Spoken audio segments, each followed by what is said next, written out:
Doctor এবং দলীয় নেতাকর্মীদের কথাতেই অনেকটা পরিষ্কার, মৃত্যুর সঙ্গে পাঞ্জা লড়ছেন বেগম খালেদা জিয়া।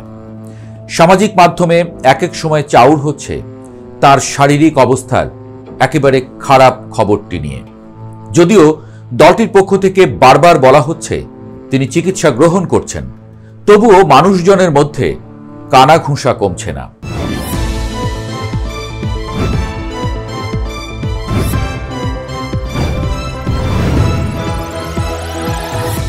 কেউ কেউ এককাঠি স্বরে শয়ে বলছেন বেগম খালেদা জিয়ার শারীরিক অবস্থা নিয়ে রাজনীতি হচ্ছে। আসলে ডাক্তারদের কথা ছাড়া কাউকে মৃত ঘোষণা সমীচীন নয়।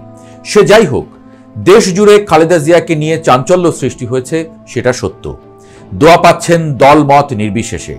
দেশের শেষ প্রান্ত থেকে মানুষ এসে বসে থাকছেন হাসপাতালের সামনে। একটু যদি দেখা যেত প্রিয় নেত্রীর মুখ, তারা খালেদা জিয়াকে মা ডাকছেন। কেউ কেউ আবার দিতে চাচ্ছেন কিডনি, ফুসফুস। কিডনি যদি প্রয়োজন হয় আমি কিডনি দিতে রাজি, দেশের নেত্রী বেগম খালেদা জিয়ার জন্য। 80 বছর বয়সী বেগম খালেদা জিয়া কি হাসপাতালের বেডে শুয়ে টের পাচ্ছেন এত এত ভালোবাসার ঢেউ? এত এত ভালোবাসা কখন আসলে পায় মানুষ? কখন এতটা জনপ্রিয় হয়ে ওঠে একজন রাজনীতিবিদ? রাস্তাটা কি এতটা সহজ ছিল বেগম খালেদা জিয়ার? বেশি দিন বাঁচেননি তার স্বামী জিয়াউর রহমান। বাঁচতে দেওয়া হয়নি আসলে। স্বামী হারিয়ে 2 সন্তান নিয়ে অথই পাথারে পড়ার কথা ছিল খালেদা জিয়ার। 8-10টা বাঙালির ভাগ্যে যা ঘটে আসলে। কিন্তু তিনি টললেন না, হাল ধরলেন দেশের অন্যতম বৃহৎ দলের প্রধান হয়ে। সাধারণ একজন গৃহবধূ, যার কিনা ছিল কম পড়াশোনা, একসময় নিজের ক্যালিবার দেখিয়ে হয়ে গেলেন 4 বারের প্রধানমন্ত্রী। রাজনীতির কঠিন পথে গৃহবধূর আগমন 1981 সালের 30শে মে জিয়াউর রহমানকে যখন হত্যা করা হয়, তখন খালেদা জিয়া ছিলেন নিতান্তই একজন গৃহবধূ। 2 শিশু সন্তানকে নিয়ে তখন তিনি ঢাকা সেনানিবাসে অবস্থান করছিলেন। রাজনৈতিক দল হিসেবে বিএনপি তখন বিপর্যস্ত, দিশেহারা। জিয়াউর রহমান পরবর্তী দলের হাল ধরবেন কে, সেটি নিয়ে নানা আলোচনা চলতে থাকে। বিএনপি নেতারা তখন দ্বিধাগ্রস্ত এবং তাদের মধ্যে কোন্দলও ছিল প্রবল। রাষ্ট্রপতি জিয়াউর রহমানকে হত্যার পর ভাইস প্রেসিডেন্ট বিচারপতি আব্দুস সাত্তারকে অস্থায়ী প্রেসিডেন্টের দায়িত্ব দেওয়া হয়। মিস্টার সাত্তার বয়সে প্রবীণ এবং শারীরিকভাবে দুর্বল হওয়ায় সামরিক বাহিনীর ঊর্ধ্বতন কর্মকর্তারা তাকে পছন্দ করতেন। তৎকালীন সেনাপ্রধান জেনারেল HM এরশাদ চেয়েছিলেন মিস্টার সাত্তার প্রেসিডেন্ট হোক। এই পরিস্থিতিতে দলের একটি অংশ চেয়েছিল কাউন্সিলের মাধ্যমে নেতৃত্বের কাঠামো ঠিক করা হোক, কিন্তু অপর অংশ সেটির বিরোধিতা করে। প্রয়াত বিএনপি নেতা মওদুদ আহমদ তার বইতে লিখেছেন, সামরিক এবং শাসক চক্রের জন্য সবচেয়ে বড় ভয় ছিল খালেদা জিয়াকে নিয়ে। কারণ প্রেসিডেন্ট পদপ্রার্থী হবার জন্য তিনিই সে সময় সবচেয়ে শক্তিশালী ব্যক্তি হতে পারতেন। কিন্তু তড়িঘড়ি করে প্রেসিডেন্ট পদের জন্য আব্দুস সাত্তারের মনোনয়ন চূড়ান্ত করা হলো। মওদুদ আহমদ লিখেছেন, বেগম জিয়া যদি প্রতিদ্বন্দ্বী হতে চাইতেন তাহলে অন্য কারো প্রার্থী হওয়ার তখন আর প্রশ্ন উঠত না। জিয়াউর রহমান যখন রাষ্ট্র ক্ষমতায় ছিলেন তখন খালেদা জিয়াকে প্রকাশ্যে খুব একটা দেখা যেত না। তিনি লাজুক গৃহবধূ রূপে 2 ছেলে তারেক রহমান এবং আরাফাত রহমানকে নিয়ে সাংসারিক কাজে ব্যস্ত ছিলেন। রাজনীতির প্রতি তার এক ধরনের অনীহা ছিল। রাজনৈতিক পর্যবেক্ষকদের মতে এর কয়েকটি কারণ ছিল। প্রথমত, জিয়াউর রহমানের হত্যাকাণ্ড তার মনে গভীর দাগ কেটেছিল এবং তিনি মানসিকভাবে সেই ধকল কাটিয়ে উঠতে পারছিলেন না। দ্বিতীয়ত, খালেদা জিয়ার রাজনীতিতে আসার ব্যাপারে পরিবারের দিক থেকে তেমন কোনো উৎসাহ ছিল না। সাংবাদিক মাহফুজুল্লাহর মতে জিয়াউর রহমানের আকস্মিক হত্যাকাণ্ড তার মনের মধ্যে এক ধরনের অনিশ্চয়তা তৈরি করেছিল। তিনি হয়তো ভাবতে শুরু করেছিলেন যে রাজনীতি হয়তো মানুষকে এ ধরনের করুণ পরিণতির দিকে ঠেলে নিয়ে যায়। এ সময় দলের নেতাকর্মীরা রাজনীতিতে আসার জন্য দিনের পর দিন বেগম খালেদা জিয়াকে বোঝানোর চেষ্টা করেন।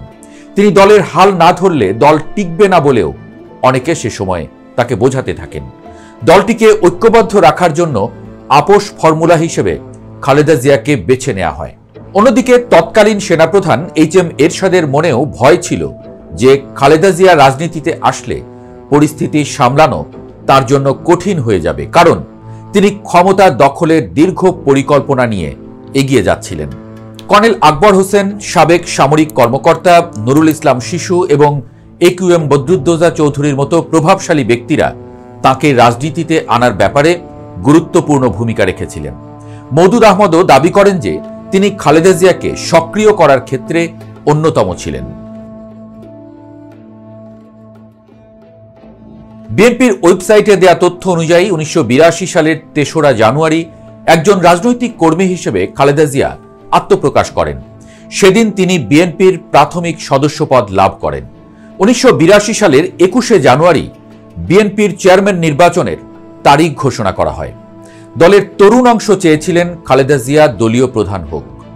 চেয়ারম্যান হবার জন্য একই সাথে প্রার্থী হয়েছিলেন খালেদা জিয়া এবং রাষ্ট্রপতি আব্দুস সাত্তার। পরে বিচারপতি সাত্তারের সঙ্গে দীর্ঘ আলোচনার পর খালেদা জিয়া চেয়ারম্যান পদ থেকে তার প্রার্থিতা প্রত্যাহার করার সিদ্ধান্ত নেন। কিন্তু 1982 সালের 24শে মার্চ তৎকালীন সেনাপ্রধান HM এরশাদ এক সামরিক অভ্যুত্থানের মাধ্যমে রাষ্ট্রপতি আব্দুস সাত্তারকে ক্ষমতাচ্যুত করলে রাজনীতিতে মিস্টার সাত্তারের আর কোনো মূল্য থাকেনি। তিনি দল থেকে আড়ালে পড়ে যান। মিস্টার সাত্তার আনুষ্ঠানিকভাবে বিএনপির চেয়ারম্যান থাকলেও দল পরিচালনায় বেগম খালেদা জিয়ার প্রভাব বাড়তে থাকে। 1983 সালের মার্চ মাসে খালেদা জিয়া দলের সিনিয়র ভাইস চেয়ারম্যান হন এবং কয়েক মাস পরেই দলের ভারপ্রাপ্ত চেয়ারম্যান হন। এ সময় এরশাদ বিরোধী আন্দোলনে সক্রিয় হয়ে ওঠেন তিনি। এরপর 1984 সালের 10ই মে বেগম খালেদা জিয়া বিএনপির চেয়ারম্যান নির্বাচিত হন। মওদুদ আহমদ লিখেছেন, সামরিক নেতারা, 2 গোয়েন্দা বিভাগ এবং মন্ত্রিসভার 2 গ্রুপ কেউই চায়নি খালেদা জিয়া দলের চেয়ারম্যান হন। 80-র দশকে জেনারেল এরশাদের সামরিক শাসনের বিরুদ্ধে আন্দোলনের মাধ্যমে দেশ জুড়ে বেগম খালেদা জিয়ার ব্যাপক পরিচিতি গড়ে ওঠে।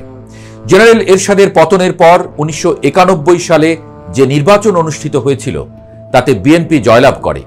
রাজনীতিতে আসার মাত্র 10 বছরের মধ্যেই প্রধানমন্ত্রী হন বেগম খালেদা জিয়া। এরশাদ বিরোধী আন্দোলনের সময় তাকে কয়েকবার আটক করা হলেও আন্দোলন থেকে সরে যাননি বিএনপি চেয়ারপারসন। খালেদা জিয়া তাঁর রাজনৈতিক জীবনে যতগুলো নির্বাচনে অংশ নিয়েছেন তার সবগুলোতেই জয়লাভ করেছেন তিনি। বিগত 5টি সংসদ নির্বাচনে তিনি 23টি আসনে নির্বাচন করেছেন এবং 23টি আসনেই তিনি জয়লাভ করেছেন। বেগম খালেদা জিয়ার শাসনামল 1991 থেকে 96 এবং 2001 থেকে 2006 এই 2 ভাগে ভাগ করেন অনেক রাজনৈতিক পর্যবেক্ষক। 2001 সালে ক্ষমতাসীন হবার পর থেকে খালেদা জিয়ার সরকার একের পর এক বিতর্কের মুখে পড়ে। সেই বিতর্ক থেকে তার দল এবং সরকার আর বেরিয়ে আসতে পারেনি। শেষ পর্যন্ত বাংলাদেশের রাজনীতিতে সেনাবাহিনীর হস্তক্ষেপ ঘটে। 2008 সালের নির্বাচনে বেগম খালেদা জিয়ার দল বিএনপির ব্যাপক ভরাডুবি হয়। এরপর থেকে দলটি রাজনৈতিকভাবে আর ঘুরে দাঁড়াতে পারেনি। 2014 সালের 5ই জানুয়ারি নির্বাচন বর্জনের পর বিএনপি রাজনৈতিকভাবে অনেকটা চাপে পড়ে যায়। বেগম খালেদা জিয়ার সামনে সবচেয়ে বড় চ্যালেঞ্জ এসে হাজির হয় তার বিরুদ্ধে করা দুর্নীতির মামলা। দুর্নীতির মামলায় দণ্ডিত হবার কারণে 2018 সালের 30শে ডিসেম্বরের নির্বাচনে খালেদা জিয়া অংশ নিতে পারেননি। দেশে বিদেশে সেই নির্বাচন প্রবল বিতর্কের মুখে পড়ে।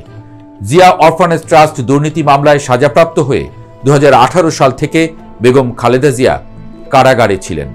বর্তমানে বেগম খালেদা জিয়া গুরুতর অসুস্থ এবং হাসপাতালের শয্যায় রয়েছেন। দেশের শেষ প্রান্ত থেকে মানুষ তাকে ভালোবাসার কারণে হাসপাতালে ভিড় করছে। তার এই অসুস্থতা রাজনৈতিক জীবনের সমস্ত নিপীড়ন এবং আপোষহীনতার প্রতীক হিসেবে তাকে দেশের মানুষের কাছে আরও বেশি জনপ্রিয় করে তুলেছে। তাকে গণতন্ত্রের মা উপাধি দিয়েছেন তার নেতাকর্মীরা। এই মুহূর্তে তার শারীরিক অবস্থা এবং চিকিৎসার জন্য তাকে বিদেশে নিতে না পারার বিষয়টি বিএনপিকে চরম সংকটের মুখে ফেলেছে। বিএনপির ভারপ্রাপ্ত চেয়ারম্যান তারেক রহমান প্রায় 16 বছর ধরে বিদেশে অবস্থান করছেন। মায়ের অসুস্থতার চরম সংকটকালেও তার দেশে ফিরে না আসা নিয়ে ব্যাপক আলোচনা সৃষ্টি হয়েছে।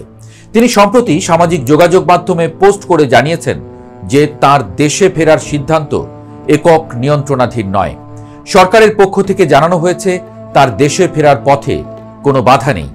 তবে এটি স্পষ্ট যে তারেক রহমানের দেশে ফেরার বিষয়ে কিছু অদৃশ্য প্রতিবন্ধকতা রয়ে গেছে, যা দেশের ও দলের রাজনৈতিক ভবিষ্যতের জন্য এক বড় প্রশ্নচিহ্ন। তারেক রহমান ফিরে না এলে এবং খালেদা জিয়া যদি সক্রিয় হতে না পারেন, তবে দলটির ভবিষ্যৎ নিয়েই প্রশ্ন উঠেছে। তারেক রহমানের এই আপাত অক্ষমতা আগামী নির্বাচনে বিএনপি এবং দেশের রাজনীতিতে বড় ধরনের ঝুঁকি তৈরি করতে পারে বলে বলছেন বিশ্লেষকরা। মায়ের এমন পরিস্থিতিতে দেশে আসতে না পারলে সমর্থকরা আসলে ভেঙেও পড়তে পারেন। যেটি বলছিলাম, দীর্ঘ রাজনৈতিক জীবনে বেগম খালেদা জিয়া আপোষহীনতার প্রতীক হয়ে উঠেছেন। দেশের গণতান্ত্রিক উত্তরণের পথে তার অবদান স্বীকার হচ্ছে সব মহলে।